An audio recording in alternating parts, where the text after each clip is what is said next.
Vidyanand coaching channel में आपका स्वागत है। चलिए दोस्तों, तो आज हम जो पढ़ने वाले हैं वो 10th के फिजिक्स, ठीक है, 10th के बिहार बोर्ड के लिए जो फिजिक्स है उनके रिलेटेड, और ये टॉपिक जो हैं वो हम जो आज जानेंगे वो प्रकाश से रिलेटेड बातें। ये बहुत ही ज़्यादा इम्पोर्टेंट चैप्टर है, साथ साथ ये 10th में ही नहीं बल्कि आपके 12th में भी आपको ये बहुत ही ज़्यादा इम्पोर्टेंट चैप्टर है। तो चलिए एक एक पॉइंट के बारे में हम थोड़ा डिटेल्स में जानते हैं इनके बारे में। तो सबसे पहले हम जो जानेंगे वो प्रकाश। प्रकाश होता क्या है? प्रकाश क्या होता है? प्रकाश एक प्रकार की क्या है, ऊर्जा है, और यह हमें किसी भी वस्तु को देखने में क्या करता है, सहायता प्रदान करती है।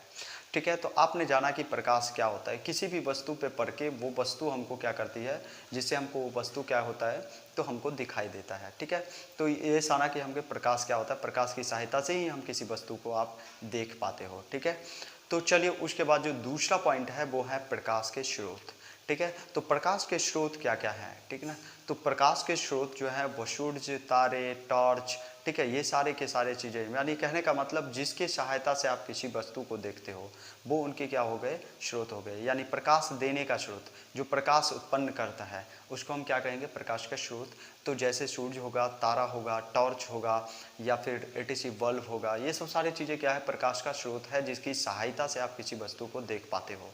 ठीक है, उसके बाद नेक्स्ट पॉइंट जो है आपके सामने वो है प्रदीप्त पिंड। ठीक है, इस प्रदीप्त पिंड को हम हिंदी में और भी नामों से जानते हैं, जैसे दीप्त पिंड, उसके बाद या इसे हम दीप्तमान पिंड भी कहते हैं। ठीक है, तो ये दीप्तमान पिंड या फिर प्रदीप्त पिंड, प्रदीप्त पिंड या दीप्त पिंड कहते किसको हैं?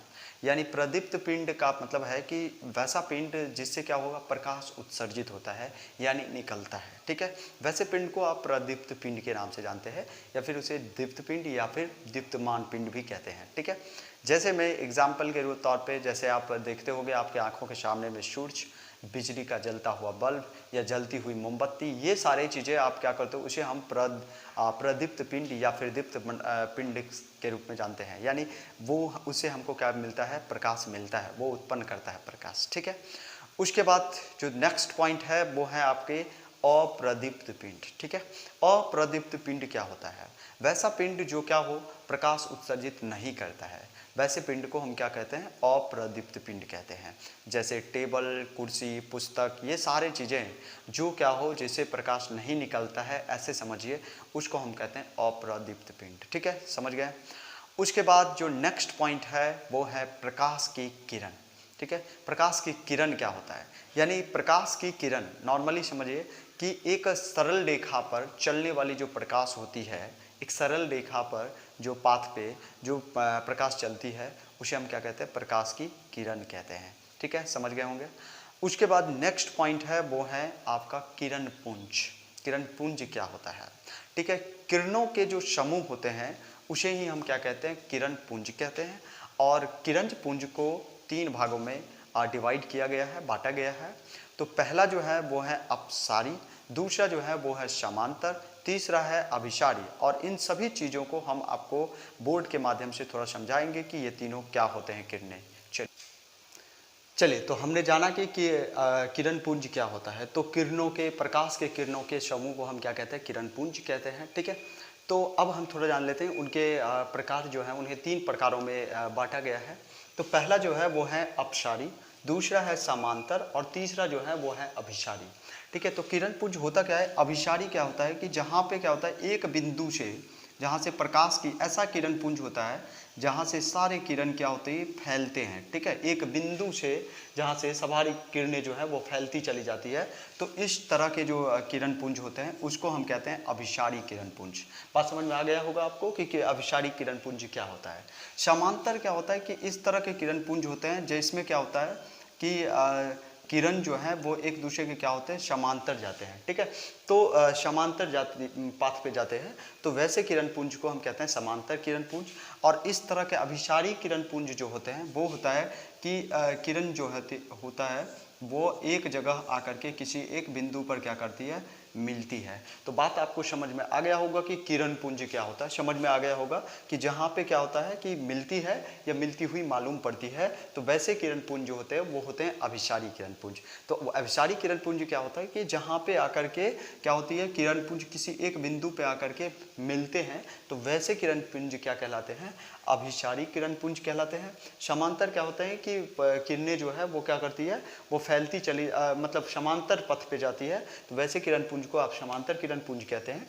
और अब अपसारी किरण पुंज क्या होता है कि जहाँ से मतलब एक बिंदु से जहाँ से किरण पुंज क्या होती है, निकलती है, फैलती चली जाती है, तो वैसे किरण पुंज जो है वह कहलाती है अपसारी किरण पुंज। तो आपको समझ में आ गया होगा कि तीनों किरण पुंज होता क्या है। ठीक है, तो चलिए हम आपको लेकर के आए हैं वो पारदर्शी पदार्थ। ठीक है, नेक्स्ट पॉइंट जो है वो है पारदर्शी पदार्थ। तो पारदर्शी पदार्थ क्या होता है, जब प्रकाश क्या होता है कि प्रकाश जो है किसी भी वस्तु, ऐसा वस्तु जिससे होकर के आर पार हो जाती है, पूर्ण रूप से आर पार हो जाती है, तो वैसे पदार्थ को हम क्या कहते हैं, पारदर्शी पदार्थ। जैसे आप पानी, हवा, कांच, ये सब सारे एग्जाम्पल हैं किसका, पारदर्शी पदार्थ का। ठीक है, तो नेक्स्ट पॉइंट जो है वो है आप अपारदर्शी पदार्थ। तो अपारदर्शी पदार्थ क्या होता है, यानी वैसा पदार्थ जिनसे प्रकाश जो है पूर्ण रूप से आर पार नहीं होता है, मतलब नहीं होता, उनसे आर पार हो ही नहीं सकता। जैसे ईंट, पत्थर, लोहा, लकड़ी, अब उनसे लेकर के आप लाइट दोगे तो क्या उस साइड से उस साइड जा पाएगा, नहीं जा पाएगा। तो वैसे पदार्थ क्या कहलाता है, अपारदर्शी पदार्थ कहलाता है। ठीक है, समझ गए होंगे। नेक्स्ट पॉइंट जो है वो है पारभासी पदार्थ। पारभासी पदार्थ क्या होता है, वैसा पदार्थ जिनसे होकर के मतलब पारभासी मतलब हल्का ना, थोड़ा थोड़ा क्या करे, प्रकाश इस साइड से उस साइड जाए। ठीक ना, तो वैसे पदार्थ क्या कहलाता है, पारभासी पदार्थ कहलाता है। जैसे में तेल लगा हुआ कांच, उनसे अगर आप लाइट दोगे तो थोड़ा प्रकाश हल्का जो है वो उस साइड से उस साइड जाता है, और बाकी जो है वो क्या करता है, अवशोषण कर लेता है। तो यानी कहने का मतलब पारदर्शी पदार्थ वो होता है। उसके बाद नेक्स्ट पॉइंट जो है वो है प्रकाश का परावर्तन।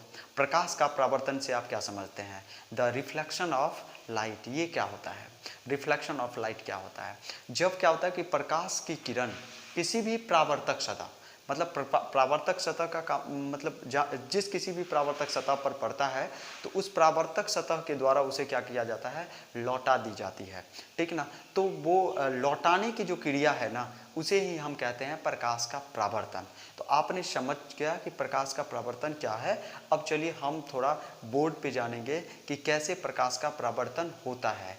ठीक ना, तो चलिए हम थोड़ा बोर्ड पे जान चलिए तो हम जानते हैं यहाँ पे प्रकाश का परावर्तन क्या होता है। थोड़ा बोर्ड पे चित्र के माध्यम से हम जानते हैं कि प्रकाश का परावर्तन क्या होता है। ठीक है, तो देखिए, जब प्रकाश की किरण, मान लीजिए प्रकाश की किरण, ठीक है, यहाँ से आया, ये प्रकाश की किरण आया, ये है आपको परावर्तक सतह।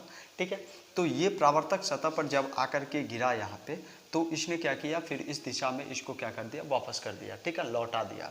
तो ये यहाँ पे टकराया, फिर यहाँ पे चला गया। ठीक ना, वैसे भी देखिए कि किसी भी वस्तु पर जब प्रकाश की किरण आती है, मान लीजिए अगर मान लो पूरे अंधेरे हैं और अंधेरा में ये रखा है कहीं पे, तो आप लेकर के आए कोई टॉर्च और लेकर के आपने टॉर्च दिया। ठीक है, तो जब ये वस्तु आपको तभी दिखाई देगा जब उस पर जब पड़ेगा इस पे प्रकाश की किरण, तो इसको आपको टकरा करके परावर्तन करके आपके आंखों तक देगा, जिससे आप इस वस्तु को आसानी पूर्वक देख पाते हो। ठीक है, तो ये आप समझ गए कि जब आकर के यहाँ पे मान लीजिए इस परावर्तक, जिस परावर्तक सतह, मतलब कहने का मतलब ये क्या हो गया, उसके लिए, उस किरण के लिए परावर्तक सतह, तो ये परावर्तक सतह पे पड़ा, फिर वापस गया और आपकी आंखों तक गया। मान लीजिए आपकी आंखें यहाँ पे हैं, तो यानी तभी आप इस वस्तु को, किसी वस्तु को आप देख पाते हो। तो इस लौटती हुई किरण को हम क्या कहते हैं, परावर्तित किरण कहते हैं। और ये जो घटना होती है, इस तरह की घटना को हम क्या कहते हैं, प्रकाश के परावर्तन। ठीक है, और ये क्या है, नॉर्मल होते हैं। ठीक है, तो आप समझ गए होंगे। और जिस पॉइंट पे यहाँ से जाती है और यहाँ पे पड़ती है, तो उस बिंदु को हम कहते हैं आपतन बिंदु। समझ गए। अब देखिए नेक्स्ट पॉइंट जो है वो है आपतन कोण। ठीक है, आपतन कोण क्या होता है, तो ये आपने अभिलंब देख रहे होंगे। अभिलंब और ये जो आपतित किरण है, उन दोनों के बीच में जो एंगल बनता है, कोण जो बनता है, उसे ही हम कहते हैं आपतन कोण, और इसे हम आई से सूचित करते हैं। ठीक है, उसके बाद है परावर्तन कोण। तो परावर्तन कोण क्या होता है? परावर्तन कोण अभिलंब और ये जो परावर्तित किरण होते हैं उनके बीच का जो एंगल होता है उसे हम कहते हैं परावर्तन कोण। समझ गए होंगे? तो इसे हम आर से सूचित करते हैं, ठीक है। और इसको हम इंसिडेंट एंगल होता है और ये रिफ्लेक्शन एंगल होता है, तो इसीलिए इसको आर से और इसको हम आई से इंडिकेट करते हैं। बात समझ में आ गया होगा। चलिए तो नेक्स्ट पॉइंट की ओर हम चलते हैं, प्रकाश के परावर्तन के नियम, और इनके बारे में थोड़ा हम जान लेते हैं। अब देखिए यहाँ पे आप फिगर देख रहे होंगे और इसमें जब आपका क्वेश्चन को लिखना होगा 3 से 4 नंबर के क्वेश्चन में, तो आप सारे डिटेल्स इसके इन सारे चीज़ों फिगर के साथ आप जो है आप लिखोगे, ठीक है। तो प्रकाश के परावर्तन के नियम क्या होते हैं? तो पहला हमने देखा कि यहाँ पे देख रहे होंगे कि आपकी आपतित किरण, परावर्तित किरण और अभिलंब तीनों क्या है, एक ही तल में है, ठीक है। तो ये पॉइंट तो क्लियर होगा, पहला रूल्स बन के आ गया। दूसरा रूल क्या होता है इनका, जो आपतन कोण, ये जो आपतन कोण है और ये आई आर जो है वह इस उतने ही एंगल पर ये आकर के पड़ती है जितने एंगल पर फिर वह उतने ही एंगल बना करके वापस जाती है, ठीक ना। तो ये आई और आर दोनों क्या होता है, इक्वल होता है, ठीक ना। तो आप समझ गए होंगे कि प्रकाश का परावर्तन के नियम क्या होते हैं, और हमने इस टॉपिक में देखा कि प्रकाश के परावर्तन और साथ साथ इसके प्रकाश के परावर्तन के नियम क्या होते हैं। तो चलिए नेक्स्ट पॉइंट अब हम थोड़ा जानते हैं, ठीक है। चलिए नेक्स्ट वीडियोज में हम जानेंगे और प्रकाश के परावर्तन के बाद जो प्रतिबिंब क्या होता है, प्रतिबिंब के टाइप्स कितने होते हैं, इन सब के बारे में थोड़ा जानेंगे, ठीक है। अगर आपको हमारा वीडियोज आपको पसंद आता हो तो आप सब्सक्राइब और शेयर और लाइक जरूर कीजिएगा।